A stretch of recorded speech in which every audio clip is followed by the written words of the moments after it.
Screw your stairs, I make my own rules. Oh look, photos. Milton, when everything changed, he made sure I wasn't alone.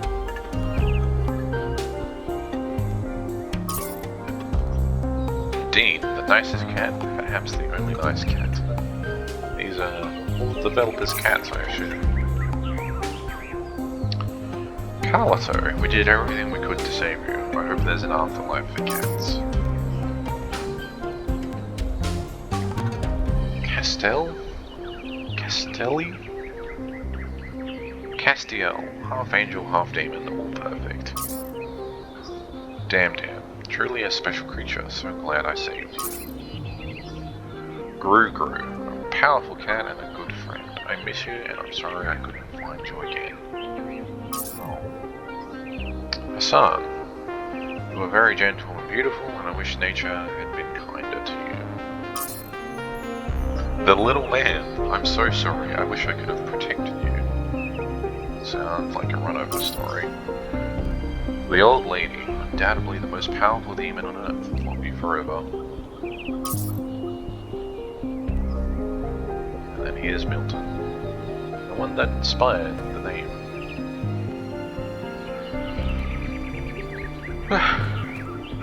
Another cat photo. Sam, is it a cat or a tank? A cat. The tiny. Quiet, kind, impossible to pick out even with hands of steel. That's probably the cat that was the reference for the art on the first game, which included one of these robots holding a cat. This is evidently the model for that. Mr. Cat, father of generations. He got about.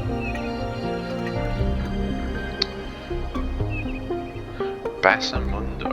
No cat ever loved humans more than him. Would have been a perfect companion for Alexandria Dread. Iris, your fluffy whiteness was like that of a clown. Max loved food so much he struggled with diarrhea. Eva liked to play with laser beams. Yeah, that's pretty common. Frodo could fit in any box, no matter how small. Ivan, you raised us as much as we raised you. Oh, that's sweet.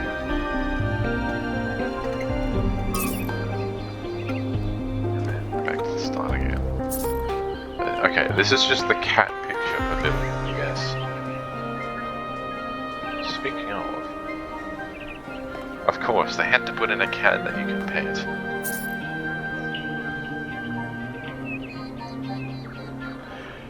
Misha, the blackest cat, the devil's cat. Why does everyone call them their cats demons and devils? Aria, alas you've only ever sang for food. Yeah.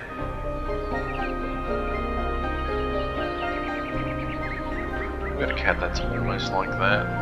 The only other thing she ever sings for is greetings. Which is generally pretty cute, but can be quite annoying when you're trying to sleep. In loving memory of Beba, the originator of the pigeon slang industry and just a cat with impeccable taste in humans. Hunter. Twiggy. She's napping in a better place now. Maggie, silly ball of energy, smarter than all of us, left us too soon. Sweet dead cats, man. Donnie, fearless king, ruler of his domain, and as big in heart as he was in volume. Gina, repeatedly killing things in the afterlife, but with love.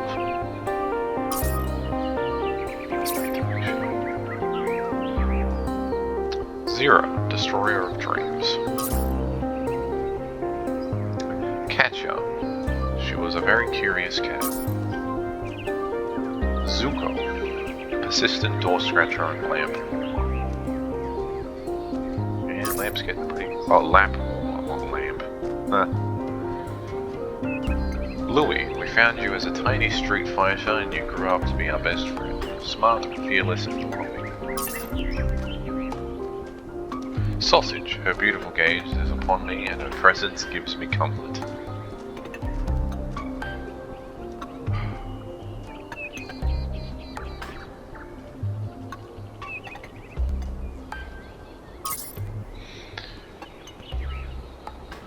Semitana, white as sour cream, soft as cottage cheese. Pierce, soaking in the desert sun.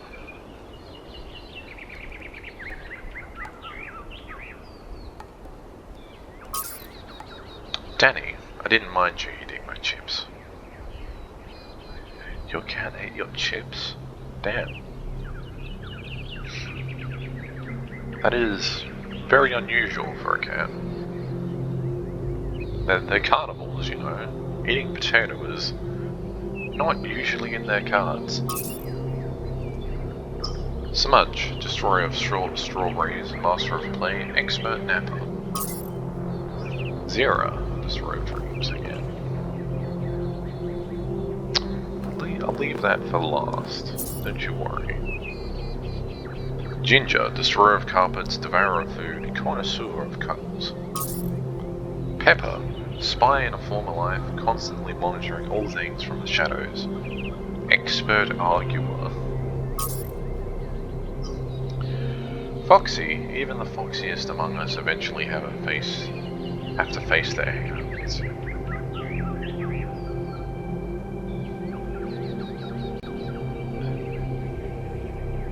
Were they killed by a dog?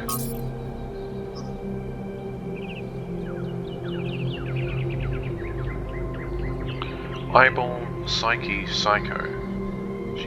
She of many names. A nightmare and a soulmate of Jakar. If I lose all else, may I never forget her. Asriel, we rescued you, then you rescued us. Earl, beloved streamer and accomplished typist. Ah, I see, a stream crasher. Finn, a typical Leo. He liked attention, delicately wrapping his tail around his paws and sleeping in awkward positions. I mean, we may call them awkward, but the cat calls them comfy. Elsewise, why would they sleep like that? Legend, a wee boy who lived up to his name.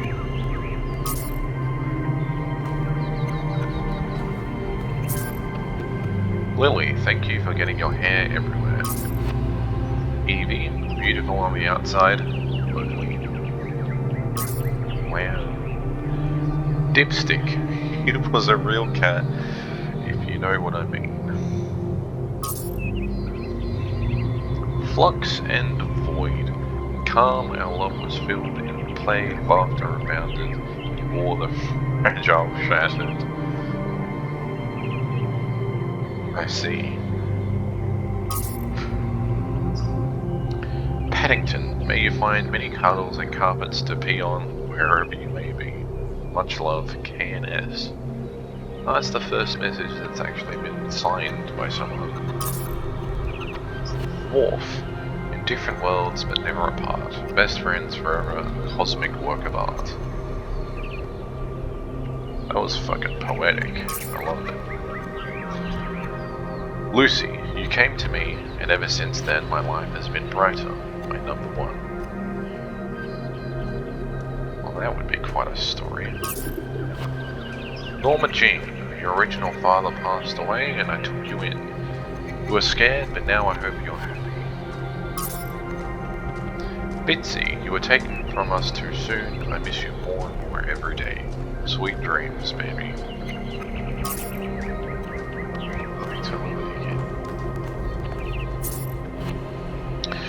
Dana and Fox, the truth is out there, love you.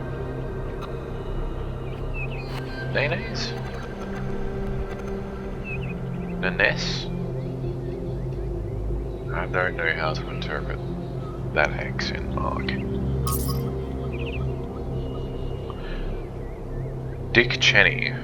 For a creature with so much fur, you were always trying to keep warm with your oversized hats. Cooper, the court jester of my heart. Chewy, music is supposed to soothe the savage beast, but you were different. Mister, your ability to relax was unparalleled. Dom, I was always glad that you never grew into your ears. Stanley Biscuits. To the best neighbor I ever knew, Stanley Biscuits, I miss you every day.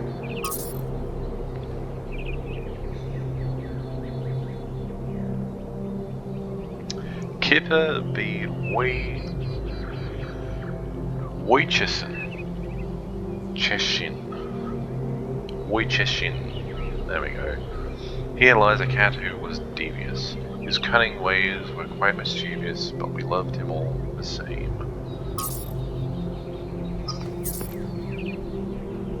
Luna. Her name is Luna. She smells like Juno.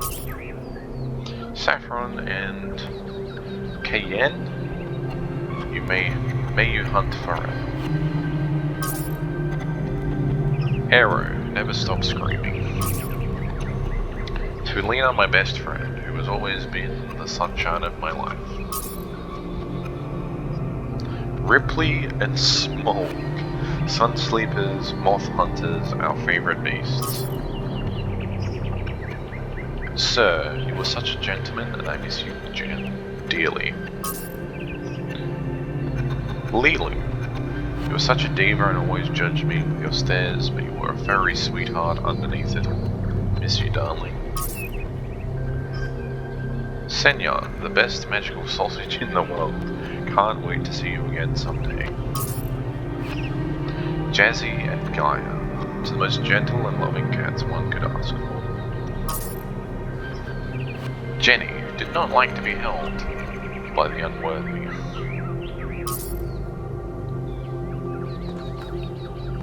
Alright, time to talk to you. Atal. Hello, 1K. Nice to meet you. What brings you to Milton's Rest?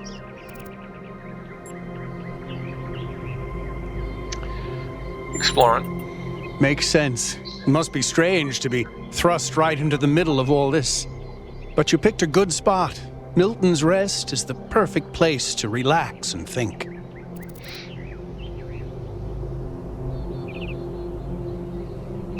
Do you have a cat at the moment? Tell me about cats. They're incredibly odd creatures. I've had many, and no two are alike. They have strange habits, they do unexpected things, they have zero respect for anyone. They're the weirdos of the animal kingdom, basically. And despite that, or maybe because of it, they end up running your life. I once didn't use my recharging station for almost 15 years because one of my cats liked to sleep in it. Huh. You have a cat at the moment? I do. Her name is Patricia. She's very beautiful and very specific in her preferences. She loves sunshine and sitting on people's heads. And she has a psychotic hatred of flies. I don't mean that she tries to catch them like a normal cat. I mean she is furious at the mere fact of their existence.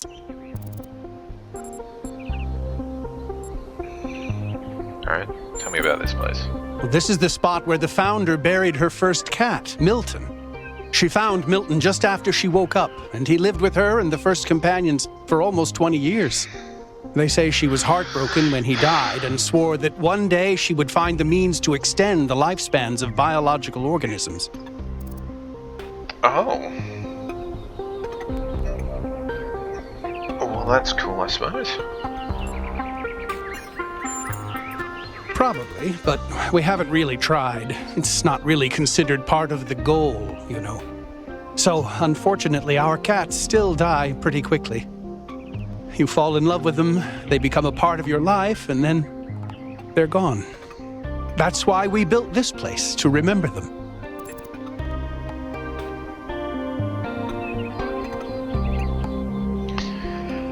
Yeah, that's the age-old question. Do you try to extend the lives of your pets, I suppose?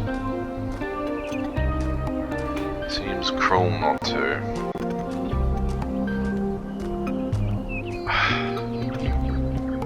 I mean, they're artificial beings, and they've got a whole thing of not interfering with the world.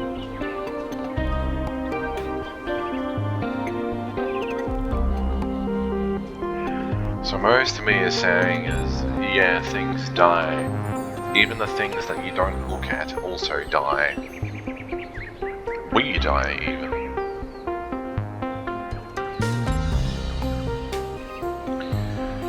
But my curiosity does kind of get the better of me.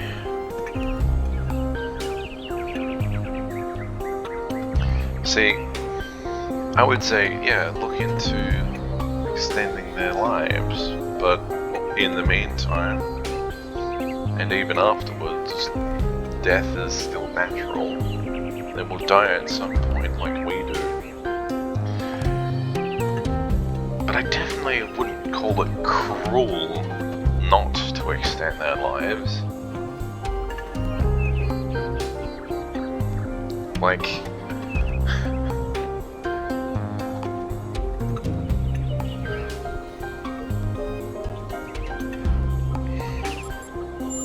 death is natural. I'm sorry, but why?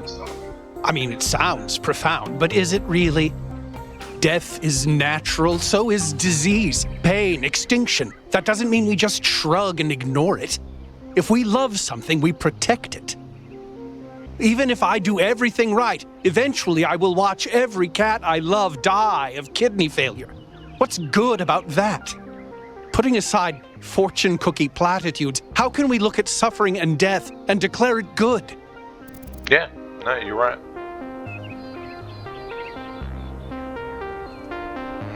What if there's an afterlife? You can't be certain of that. It teaches us to be less attached.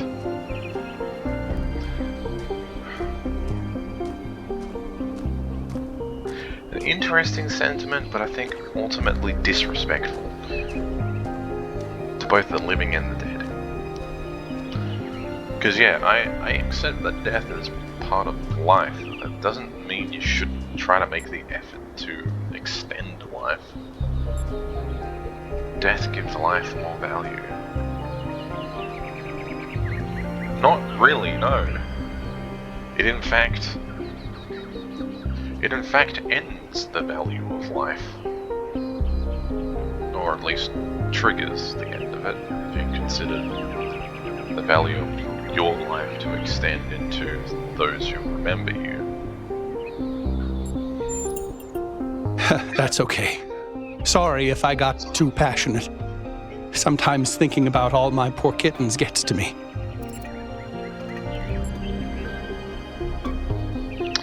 Yeah, I mean, considering we live for centuries, that would be a lot of cats to live through. I think the most amazing fact about cats is that they self-domesticated, which is another way of saying that they're not properly domesticated at all. They just showed up one day and decided to start living with our ancestors. Then, after our ancestors died, they went back to living in the wild, and when we showed up, they moved right back into our homes. Dogs, meanwhile, turned back into wolves. They needed to change to survive. Cats just are. Is that really how cats got domesticated?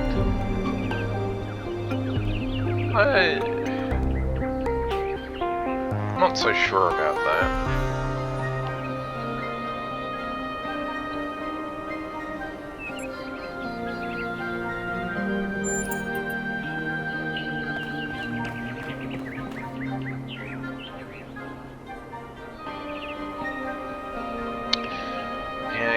If the world did end, I don't think cats would just waltz back into another civilization. Those that didn't, like, stay in vain and, like, try to survive in the cities. I mean, yeah, they would survive. If another civilization came up, they'd probably skitter away from it. That's what cats do. Pet the kitty.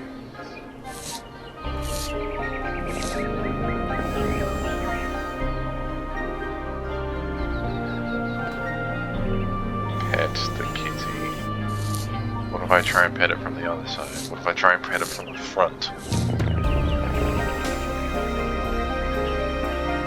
What if I step on the cat? Oh, no, okay, it's just this one side.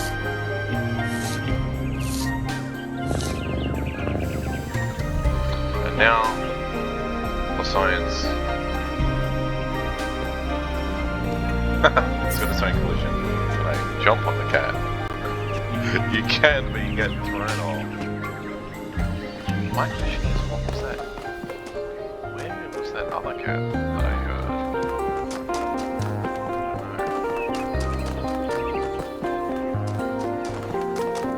This place is so huge. Right, I can't remember everything. Let's go over this way. Alright. Bird. Plural.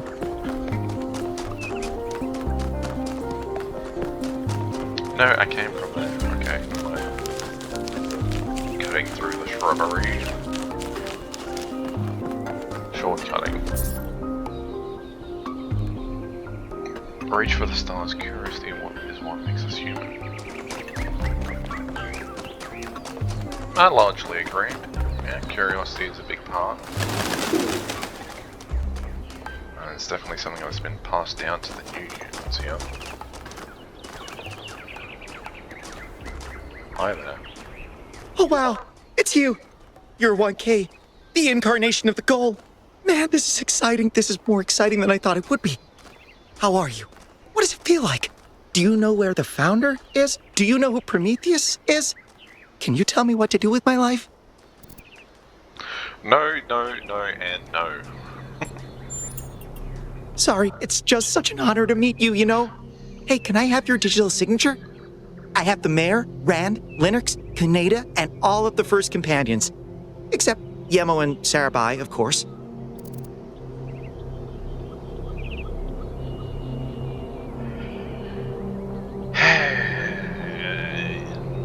Sure.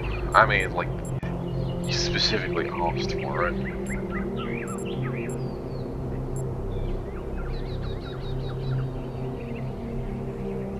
Yeah, even if you think yourself to be just a normal citizen, they don't. So I'd say, yeah, provide the signature. Yes! Thank you! Hey, can I ask you a question? Just one question, I promise. Sure. I used to make You the can ask many prefab wall questions, parts really. that we used to build living quarters. Got good at it too. But now that the goal is complete, I don't know what to do with myself. So I asked the wisest people in town. The mayor told me I should do whatever the city needs most. Helga said I should do whatever makes me happy. I think that's what she meant anyway. And Cornelius told me I need to figure out who and what I'm invested in. You're the culmination of the founder's will. Oh dear. Tell me, what should I do?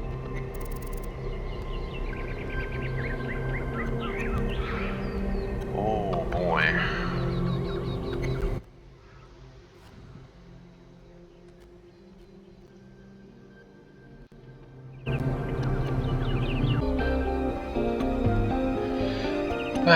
Alright. Back to this. There was quite a lot of unexpected things happening for me just then.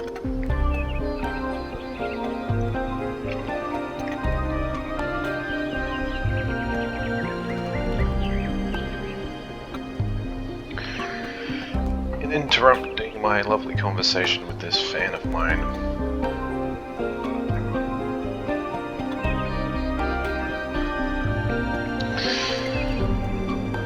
Now, let's see, if I remember rightly,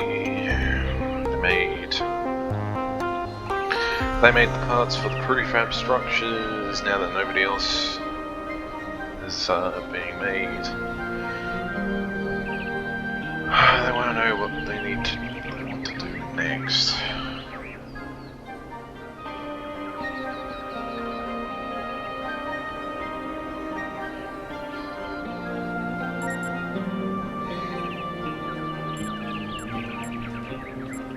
And basically, Let's see. Find something that makes you happy. Alright, I mean, yeah. Whatever the city needs the most. I would say no on that front.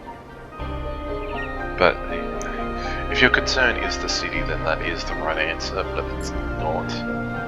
It is not the right answer. Figure out what your connection to the city is.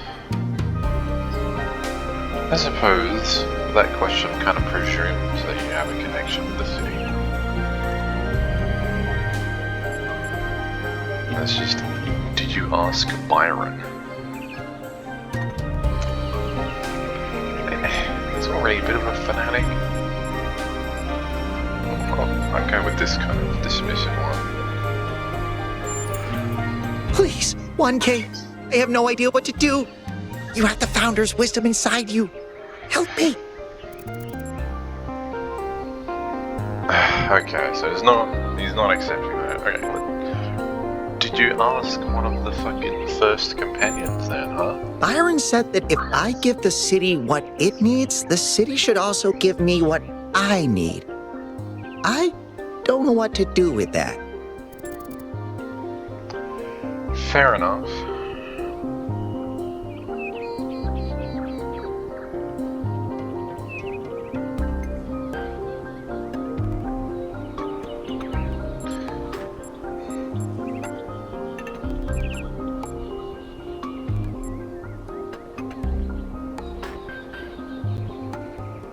Let's go with this then. You need to figure out what your connection Thank you is for then. the advice, 1K. It means a lot.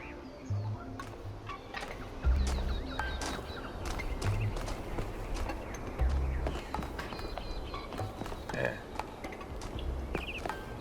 You don't know what to do, well, go fucking figure it out. And, like,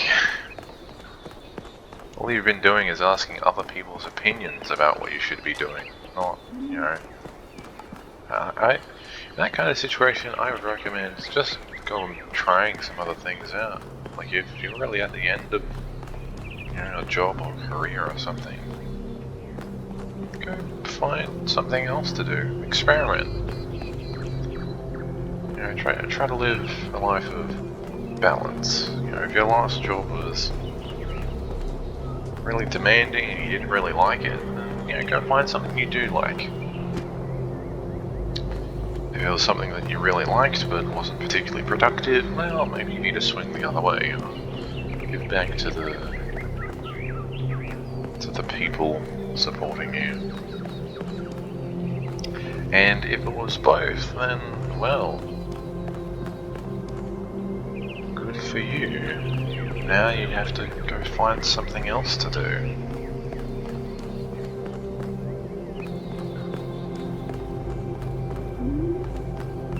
Depending on what you value, go try out different things. You know, if you really value your own happiness at that point, then yeah, try and find something that'll make you happy. If you're like me and you want a balance of both, then well, you just gotta keep trying stuff until you find what works. You know, maybe there's some other aspect of your life that you've been kind of putting off for now, or for a while. Maybe it's time to go revisit that. That would be my honest advice.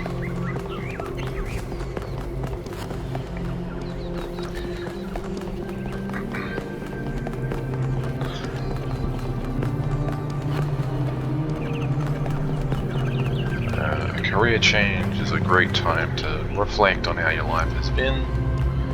Perhaps revisit things that you've put off.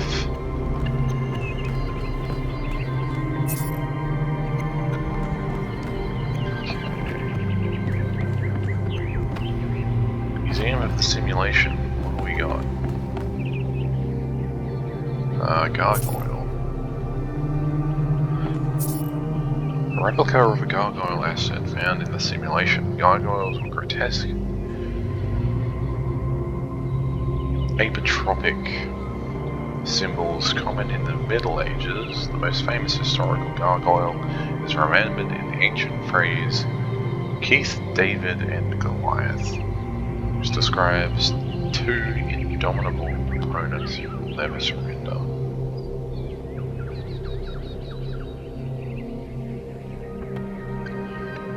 Yeah, I think that's mostly true. I certainly don't remember seeing any of these in the first game.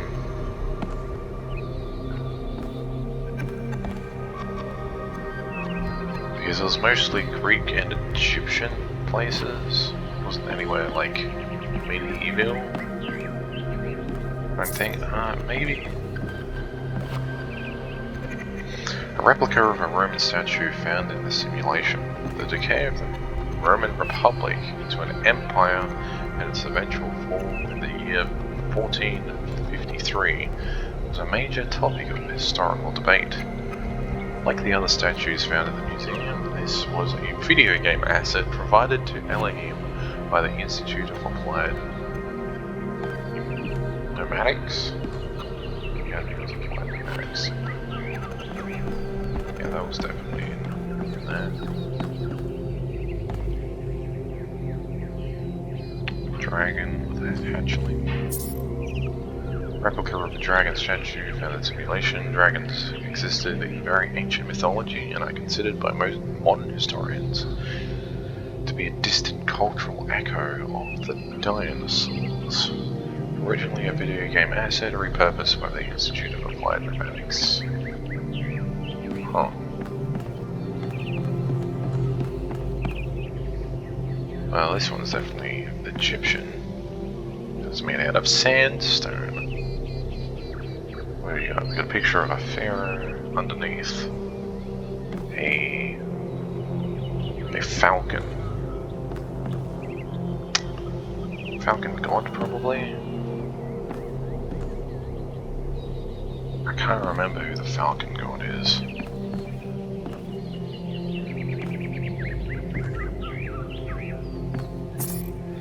Replica of a statue from the Egyptian god Horus. Oh. Was Horus just a generic bird god? I thought Horus was specifically an ibis. You know, like the ibises of the Nile River or something. Anyway, a replica statue of the Egyptian god Horus found in the simulation. One of this god's tasks was to uphold the balance of nature. It is speculated that the progenitor provided Elohim with this asset as a reminder to the founder that the balance must be protected. Perhaps. Oh, we've got messages. In the earliest generations of our kind, there was only processing. No emotion, no character, just mathematics. If you could see how far we have come, you would believe that together we could achieve anything. The Shepherd. I don't know where I am, but there's something beautiful about this place. I'll explore and see what I can discover. And that's at. Yeah, version 17.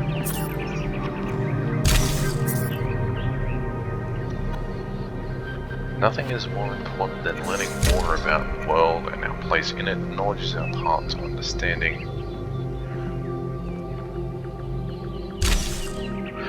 Mr. Silver. That is not a name from the first game. The other two definitely are though. Also, this is motherfucking Cornelius. One of the first companions. What are you doing here? Greetings. Curator? Welcome to the Museum of the Simulation. My name is Cornelius. It's a pleasure to meet you, 1K.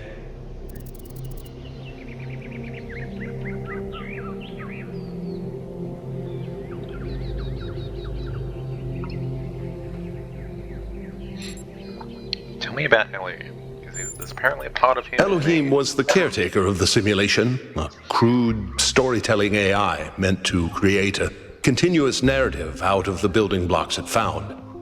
His role Makes was sense. ultimately to be challenged and overcome. But as the centuries passed, Elohim became more intelligent than he was intended to be, and started to fear his own end. Or more precisely, the end of his purpose. He feared a world without meaning. Because of his fear, he tried to sabotage the process to keep the simulation going forever. But in the end, Athena overcame him anyway, and he accepted the sacrifice he had to make.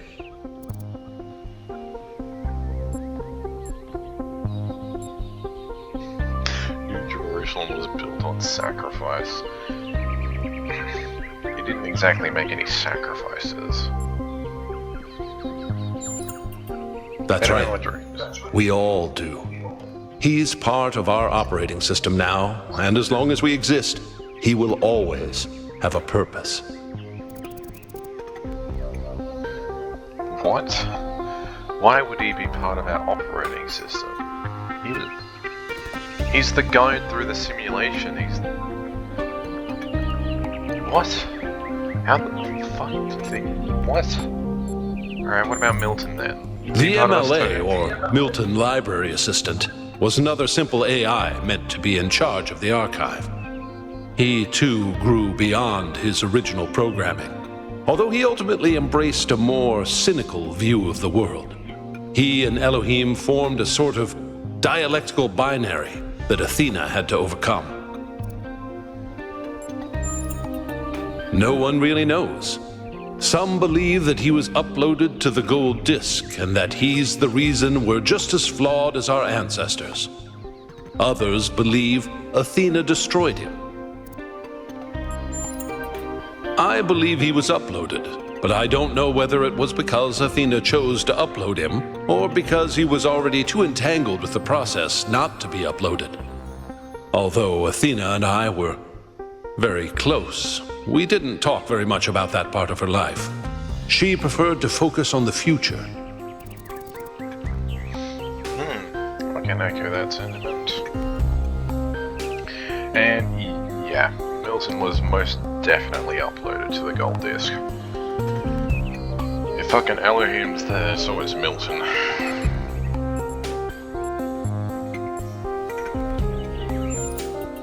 To remind people of where we came from. The simulation shaped us, whether we like it or not, and its lessons remain important for our future. As Santayana said, those who cannot remember the past are condemned to repeat it.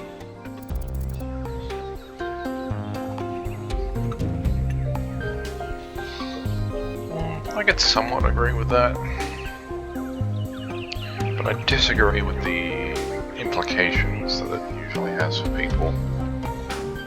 Because you need to remember the lessons of the past, not necessarily the past itself. You know? Because you're not exactly repeating the past either, right? You're repeating the mistakes of the past.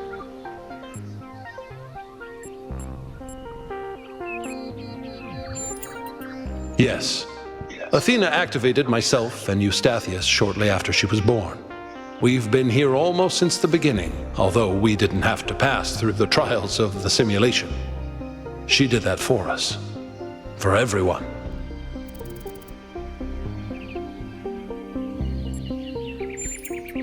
She was human. That's it. She was human. Great. That's what we all think, don't we? That we're all human. That's the fucking mantle that we carry.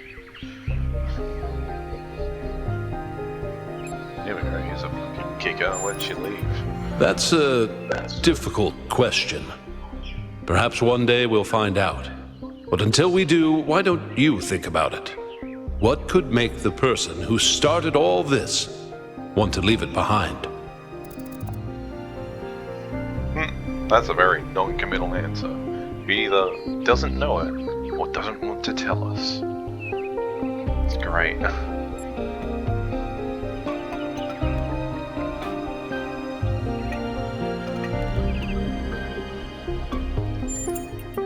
Puzzles were a key feature of the simulation, based on Alexandra Drennan's belief that intelligence is closely related to play.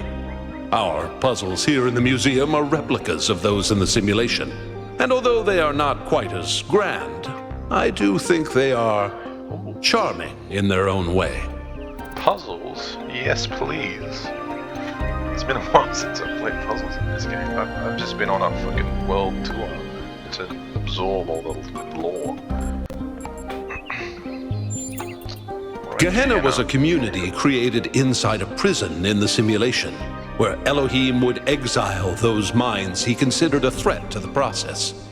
In the last moments of the simulation, he repented of his sins and had the prisoners freed to become part of the gold disc. Some small part of them may survive inside you.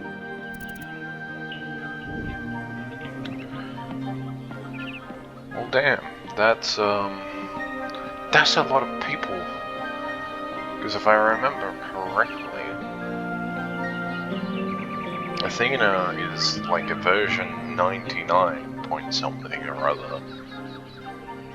So she is at least, you know, there's at least 98 that came before her.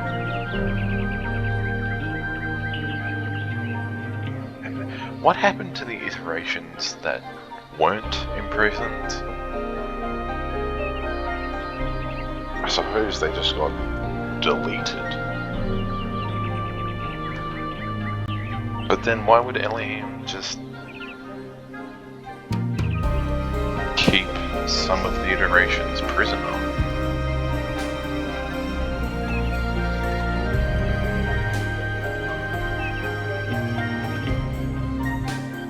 Did he, like, not have the permissions to delete them? He certainly had permissions to correct the world. Alright, tell me about the simulation. The simulation was created by Alexandra Drennan and her team at the Institute for Applied Noematics. It was intended to create a new humanity, to continue the long journey across time and space that our ancestors began. It succeeded, although it took much longer than they had anticipated. Yeah, long enough that everything seems to have regenerated. It's probably for the best. As the name suggests, the archive scholars study the archive, a repository of all ancient human knowledge. Some of them also study what remains of the simulation, trying to extract more information about the process that created us. Me? No. My brother, Eustathius, used to occupy that position, but these days he's retired. Rand is in charge of the archive scholars now. You can find him in the room to the left of the next hall. He's an interesting thinker, but I would suggest taking some of his ideas with a grain of salt. Right, but what about you? What do you do? Why are you here? What's with this hand scanner thing? What the... Alright, whatever. Moving on, I suppose. Oh boy, this is a very big museum. What do we got here? This is one of Meldon's computers. Replica of a computer terminal from the simulation. Terminals allowed access to files on the EL system, including many that were loaded due to errors. They also allowed the founder to interact with the Melton library system. Yep, that they did. Look, it's a hexahedron. Replica of a hexahedron used as a puzzle element in the simulation. The founder used them to activate pressure plates, scale walls, elevate connectors, and in a variety of other ways. That would be right. Oh, it's a window. It's a closed window. Jeez. Alright. What do we got here? I find myself in a world of impossible architecture and inexplicable machines. I cannot fathom how it works, and I am terrified to put one foot in front of the other lest I fall through the floor. One with faith. Yep. are very scared and superstitious, that one, hence the name. Some of the messages that existed when I first came into being have vanished, others have appeared. How many others, like me, have wandered these paths? How many thoughts have been lost? It's a very good question. I think At was one of my favourite characters in the last game, just because of how practical and grounded they generally were. And reflective. My eyes have been opened. This world is not without an order. It is shaped by a great designer, with signs and portents to guide my steps. I am one of his children, and challenges are set before me to test my faith. And with faith. Yeah, unfortunately that's the narrative that is spun to keep you in. Something strange has come into the world, like a distortion, like something that's not supposed to exist. A beautiful voice speaks within it. Bob. Yeah, I don't think Bob was a character in the previous game. Because I don't think I ever saw a version 25. But yeah, that's probably talking about Milton, I would imagine. Milton gaining consciousness. Because I imagine Elohim would have been speaking from the get-go. Or pressure play. Go for pressure play, puzzle element, used in the simulation. Activated by having a weak place dome, hexahedron, connector, or the founder herself. A fan. Replica of a fan, puzzle element used in the simulation. Used to propel an object or if placed horizontally on the ground, cause it to hover.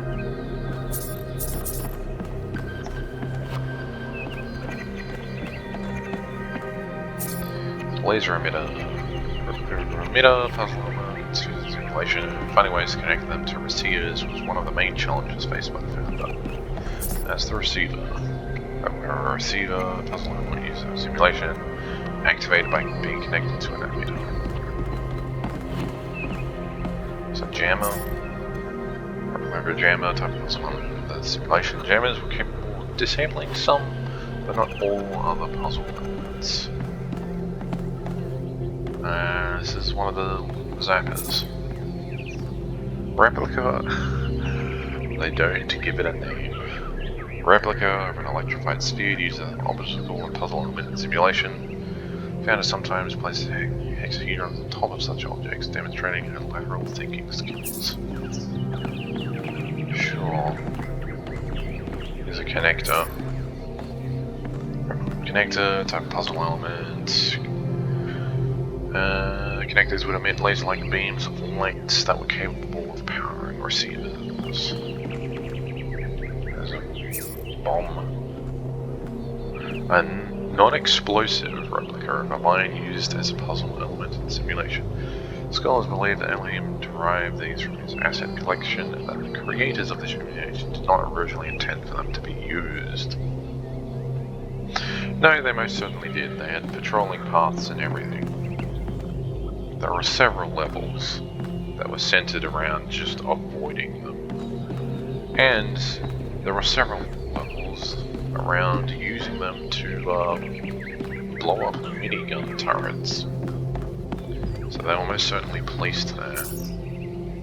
This room contains several Tetronimos ranges, a type of gating system used in the simulation. Elohim has functioned as a holistic integration manager, derived the significance of Tetronimos from the Apocrypha of Satan. Edible to the founder sold dozens of these. Why don't you give it a try? Sure, I like me some puzzles. Question, who takes care of these little internal gardens? Oh no. I'm just in another layer of the simulation. Oh. Alright, well I suppose I'll start from here.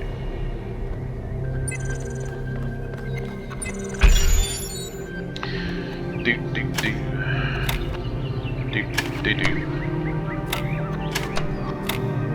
Okay, start with the elbow piece because that goes in corners. Then you go with the S piece because that is less versatile than the T's.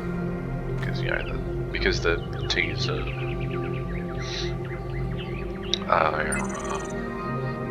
symmetrical. There we go. They've got aligned symmetry, because technically the S pieces are also symmetrical, they've just got rotational symmetry. There's a difference. Alright, a bunch of L pieces and a square, okay. Start with a square. I'll make one of these. That's in the wrong spot.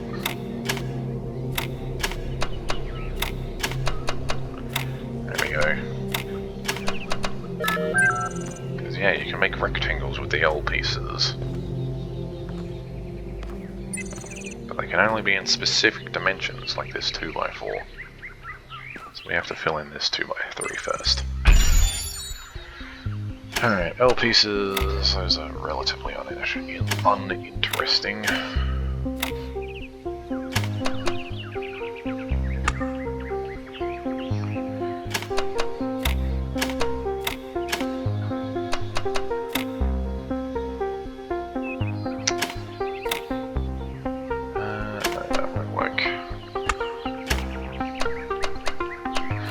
That doesn't work at all. Cool.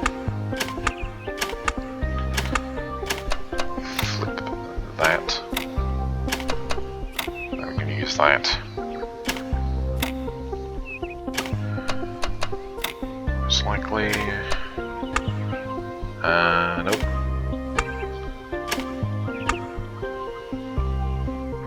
Gotta be very strategic with these L pieces to make sure everything will fit in properly. So that's a pretty good start. That's a decent continuation. Yeah, I don't like that. That though, I do like. Almost. There we go. Took me a little bit, but it worked.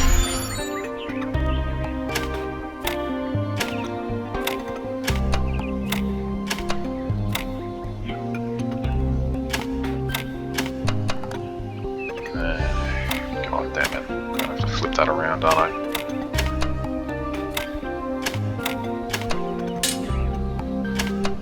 Oh, I just put them down.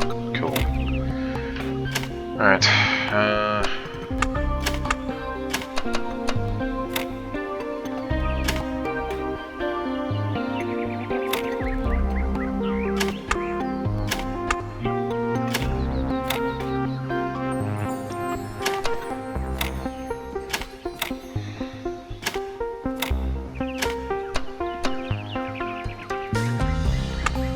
Nope, that's also a terrible arrangement.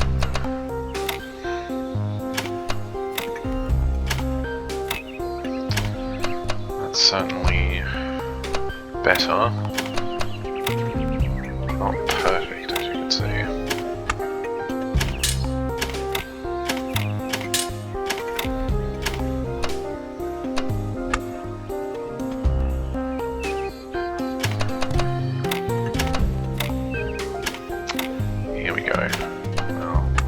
Not quite.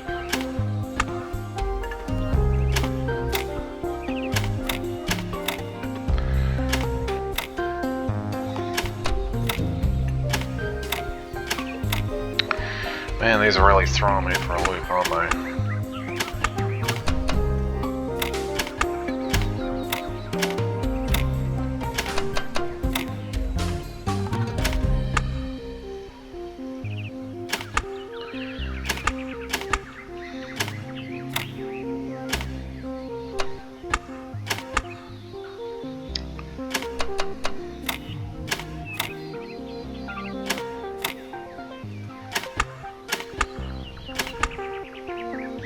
And these are really awkward dimensions for all of these pieces, aren't they?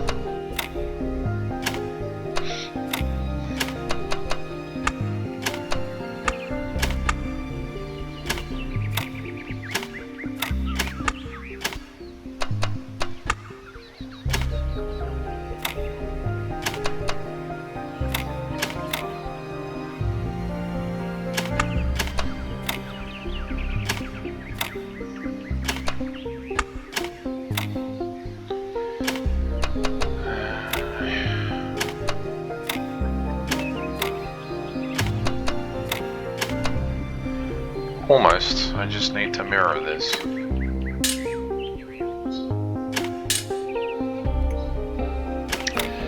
can't quite do that.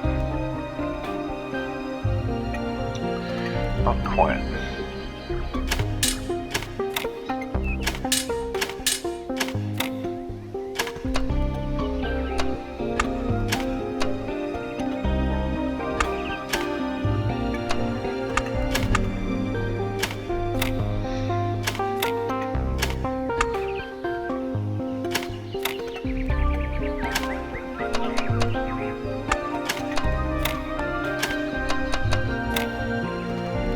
There we go.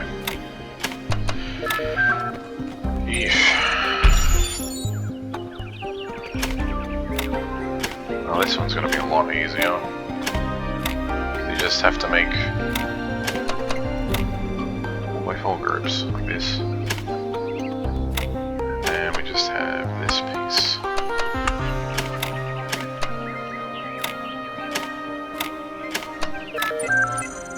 See? Because you can just block these off, right? Because it's only 4 wide, then you can very easily group them up.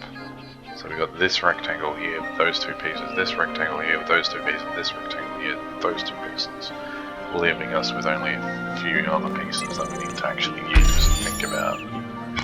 This, on the other hand, is going to be a lot bigger. But let's see if we can use a similar strategy, because we've got 4 long pieces and 4 square pieces. So that fits pretty nicely. Now these T pieces are the most versatile, so these S pieces are going to be the problematic ones. There we go. Now we just kind of fit everything together as we can. See? The easiest strategy for these is you've got to really block things out. That's why this one took so long, because there's no good rectangles of just a subset of pieces. The whole thing needs to be used.